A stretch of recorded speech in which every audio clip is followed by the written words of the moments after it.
Kasihan Alisa, ya. Kebayang dia harus menyaksikan suami bermesraan di depan mata, ungkapku pada Kak Rangga saat di perjalanan pulang. Siapa yang menabur, dia akan menuai.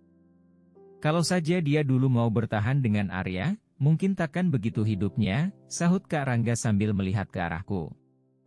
Benar juga sih pendapat itu, tapi tetap saja aku kasihan pada wanita itu. Seandainya dia mau meredaka, sifat sombongnya tentu takkan tragis begitu. Seperti katamu bahwa dosa pada manusia itu akan dibalas di dunia dan di akhirat. Nah, ingatkan bagaimana mereka dulu memperlakukanmu? Bahkan saat hamil, ucapnya lagi. Aku jadi ingat kembali potongan demi potongan drama kehidupan di masa lalu. Hanya setahun memang, tapi cukup dalam menorehkan luka. Aku mengeratkan pelukan pada pinggang Kak Rangga. Entahlah, muncul ketakutan tersendiri jika membayangkan kejadian itu. Semoga takkan pernah mengalami lagi. Kak Rangga mengeluh kepala dan punggungku. Ia seolah ingin menyatakan bahwa bersamanya masa kelam itu sudah terhapus.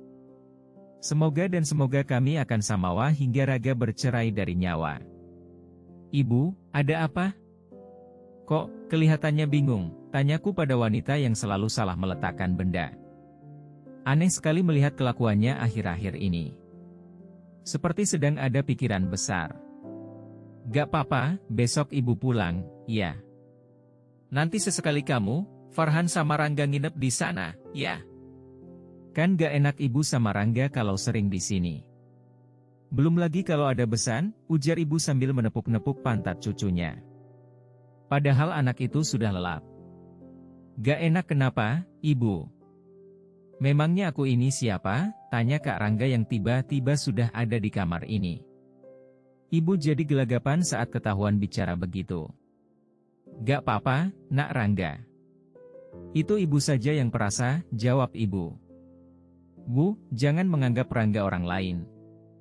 Rangga ini putra ibu, timpal Kak Rangga sambil meraih jemari ibu. Detik berikutnya ia mencium tangan ibu. Suasana di kamar ini berubah jadi mengharu biru. Melihat ketulusan Kak Rangga pada ibu, mata ini jadi mengeluarkan air. Bagaimana tidak, wanita yang tak pernah dipandang hata oleh suaminya ini mendapat tempat terhormat kini. Ia yang tak jelas statusnya janda bukan, bersuami pun tak tahu di mana suaminya sekarang amat dimuliakan oleh suami DNA mertuaku. Oh, kiranya inilah kebahagiaan kami. Anjani, kalau bapakmu masih hidup, apa kau mau memaafkannya? Tanya ibu saat aku memenuhi keinginannya, yaitu menginap di rumah pemberian Juragan Raka. Jujur, pertanyaan itu membuatku kaget.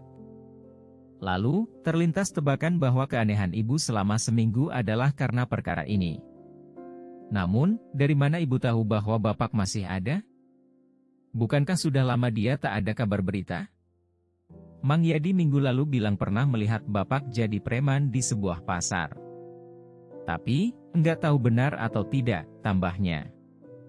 Aku yang kaget, makin kaget mendengar keterangan ini. Terlebih saat mendengar profesinya sekarang. Ternyata bapak belum bertobat. Baiknya bapak tak usah tahu tentang kita.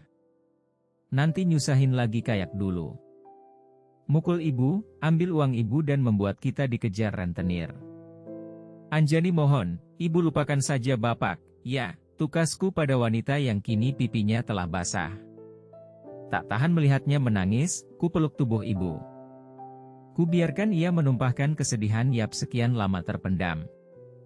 Entah kapan musibah yang menimpanya akan berakhir. Aku tahu ia masih menanti lelaki itu.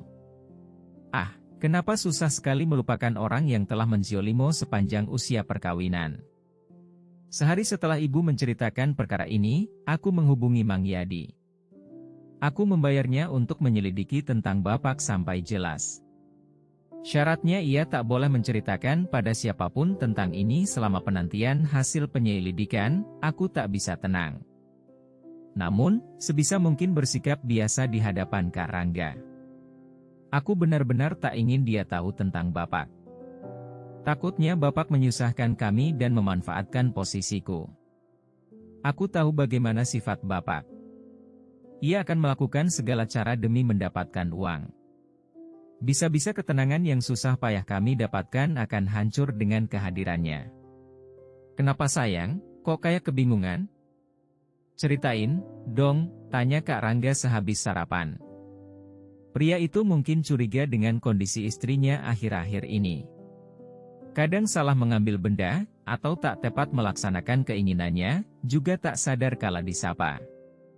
Gak ada apa-apa, sayang. Gak enak badan aja, dikit, laku. Tak berbohong juga soal tak enak badan. Bisa jadi bawain stres menghadapi perkara ini. Ditambah Srenak hamil muda jadi menambah ketidaknyamanan. Kak Rangga melemparkan tatapan penuh selidik. Ia tak mungkin percaya begitu saja atas jawaban itu. Aku harus lebih hati-hati sebab pria ini jauh lebih cerdik dari yang tampak. Dulu saja dengan mudah mengungkap kasus fitnah Alisa atas kami. Ia makin melekatkan pandangan hingga aku gelagapan. Duh, kapan orang ini akan pergi kerja? Sayang, aku tahu kau sedang tak jujur kali ini. Mengapa harus menyembunyikan rahasia dariku? Bukankah kita pernah berjanji untuk saling berbagi bahagia juga derita? Kau lupa itu, sayang, desaknya. Ia memegang jariku dan mengelusnya. Namun, aku benar-benar tak bisa menceritakan ini. Setelah beberapa menit aku diam, Kak Rangga tak membahasnya lagi. Ia segera meminta Farhan karena akan berpamitan pergi ke kantor. Di sudut hatiku muncul rasa bersalah sudah menggenggam rahasia. Namun, di sisi lain menguatkan untuk tetap diam. Biarkan Kak Rangga tak tahu akan masalah ini. Yang pasti aku ingin menyelesaikannya sendiri. Mang Yadi mengirim pesan kalau dia sudah menemukan jejak Bapak. Katanya sekarang jadi preman di pasar Tanah Abang. Ia memiliki anak buah dan termasuk orang yang ditakuti. Sebulan lalu baru bebas dari penjara akibat. Bapak sudah 3 kali bolak-balik dibui gara-gara membuat keresahan di masyarakat. Astagfirullah. Berkali-kali kulantunkan istighfar saat membaca keterangan tentang Bapak. Sudah tua, tapi kelakuan masih sama seperti dulu. Kulanjutkan membaca pesan M. Hayadi. Kali ini lebih mengejutkan lagi. Katanya Bapak sudah kawin lagi tapi belum punya anak. Istrinya penyanyi dangdut yang biasa manggung di hajatan. Tangan terkepal saat pesan ini tuntas kubaca. Apa arti penantian ibu selama ini? Untuk apa ibu menunggu lelaki itu lagi? Toh, dia tak pernah peduli dan ingat pada kami. Yang ada kalau bertemu pastinya akan merusak ketenangan. Lebih baik begini saja. Anggap dia telah mati, toh lelaki itu sudah membuang kami dengan menimoakan kesusahan bertubi-tubi. Ibu tak perlu lagi berharap pada Bapak. Lupakan dia, Bu. Lupakan, pintaku pada wanita yang kembali bicara tentang Bapak. Mungkin ia rindu atau entahlah. Ah, cinta kadang membuat orang jadi bodoh. Sudah tahu dizolim, tetap saja berharap kembali. Dia itu bapakmu. Bagaimanapun juga harus kamu hormati, nasihat ibu. Bu, bapak itu sudah kawin lagi sama penyanyi dangdut. Dia gak pernah peduli dan ingat kita. Buktinya santai saja dia dengan hidupnya, tukasku. Suara ini sedikit meninggi saking emosi. Ibu membuka mata lebar mendengar berita itu. Lalu, ia memegang jariku dan bertanya, jadi kamu tahu di mana Bapak? Ibu gak usah tahu. Biar begini saja, kita putus hubungan. Anjani, katakan di mana Bapak, desak ibu. Aku tetap bungkam, tapi ibu terus mendesak hingga bingung apa yang harus dikatakan. Akhirnya aku menyerah. Dan, di luar dugaan ibu tidak kaget saat mendengar penjelasan. Terbuat dari apa hatinya hingga merasa baik-baik saja dengan berita ini. Malah ngotot makin ingin bertemu, Rangga harus tahu tentang Bapak, kita minta dia ikut saat bertemu. Sekarang bicaralah dengan suamiku. Kalau kamu tak sanggup biar ibu yang bicara. Orang yang mencintai kita takkan peduli latar belakang kita seburuk apapun itu, terang ibu. Ia tahu aku terlalu khawatir akan hal yang belum terjadi. Sesuai tuntutan ibu, aku menceritakan ini pada Kak Rangga. Aku tahu dia kaget, tapi berusaha tak menampakkan demi menjaga perasaan.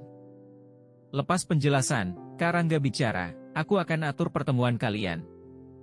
Mendengar itu aku langsung menghambur ke pelukannya. Menangis di dada itu sebab amat terharu. Ternyata apa yang kukhawatirkan tak terbukti. Lelaki ini luar biasa, tak terusik dengan keadaan kami seburuk apapun itu.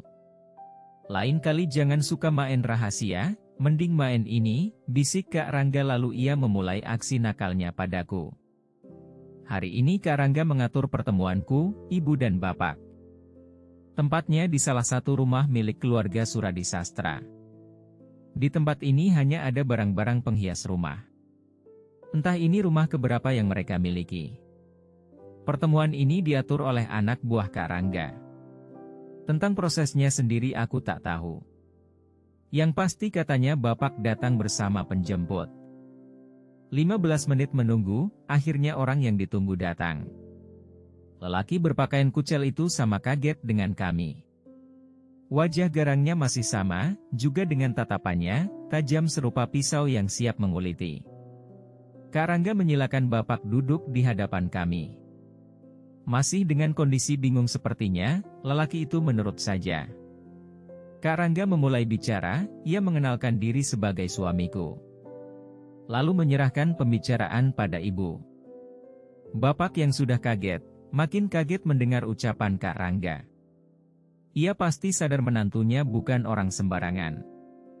Apalagi rumah yang sedang dia kunjungi tergolong besar dan mewah. Langsung saja, ibu yang meminta bertemu dengan bapak. Ibu hanya ingin mendengar ucapan cerai dari bapak. Dan juga ingin membuktikan bahwa setelah ditinggal bapak, kami tidak sengsara seperti yang selalu bapak ancamkan dulu. Anjani menikah dengan orang kaya, mungkin itu balasan atas kesabarannya. Dan saya pun bermaksud menikah lagi. Ibu, jadi ini maksudnya ingin bertemu? Yuk, baca juga. Cinta sang pilot stronger with you belahan jiwa salsabila love you visabilillah calon mantu Kiai Duda mentereng di madu pasca melahirkan bos killer pengantin belia.